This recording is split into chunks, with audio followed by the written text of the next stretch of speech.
جمعیت علماء سہرسہ کے زیر اہتمام 3 بلاک کے ذمہ داروں کے ساتھ جامع مسجد سور بازار میں میٹنگ منعقد کی گئی، جس میں پترگھٹ، سور بازار، سونورسا کے ذمہ داروں نے حصہ لیا۔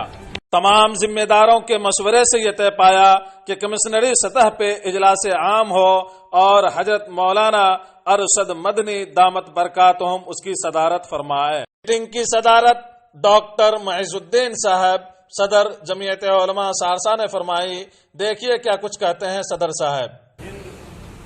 اور امیر الہند کے زیر صدارت ایک بڑا سا کانفرنس کیا جائے، جو کانفرنس تعلیمی ادارے، اصلاح معاشرہ اور قومی یکجہتی کے موضوع پر ہونا ہے۔ نومبر میں اسی کی تیاری کے سلسلے میں لوگوں سے رائے